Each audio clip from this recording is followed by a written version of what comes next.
ചേട്ടാ എടോ താൻ എൻ്റെ പുറകെ നടക്കണമെന്നില്ല.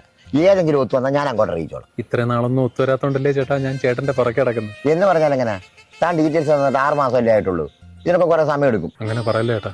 അമ്മയുടെ ഏറ്റവും വലിയ ആഗ്രഹം എന്റെ കല്യാണം. എടോ എല്ലാ അമ്മമാർക്കും ആഗ്രഹം കാണും എന്ന് കരുതി. ഹലോ, കുട്ടപ്പൻസ് മാട്രിമോണി അല്ലേ? അതെ, പറഞ്ഞോളൂ സാർ. ഞാൻ എന്റെ മകന് വേണ്ടി അവിടെ രജിസ്റ്റർ ചെയ്തിരുന്നു. മകന്റെ പേരെന്താ സാർ? അരുൺകുമാർ. 25 വയസ്സ്, മൂല നക്ഷത്രം, PWD എഞ്ചിനീയർ. അതെ സാറേ, ഇതിനോടൊക്കെ ഒരു 37 മാച്ചസ് വന്നിട്ടുണ്ട്. അതിൽ നിന്ന് സാറിന്റെ ഫാമിലിക്ക് ചേർന്ന ഒരു 10 ഞങ്ങൾ സോർട്ട് ചെയ്ത് വെച്ചിട്ടുണ്ട്.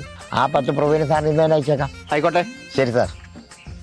ആ 10 കഴിഞ്ഞിട്ടുള്ള 22 പറഞ്ഞ എനിക്കും. അയ്യോ, അത് 25 വയസ്സും സർക്കാർ ജോലിയാ, അല്ലാതെ 33 വയസ്സും പ്രൈവറ്റ് ജോലിയല്ല.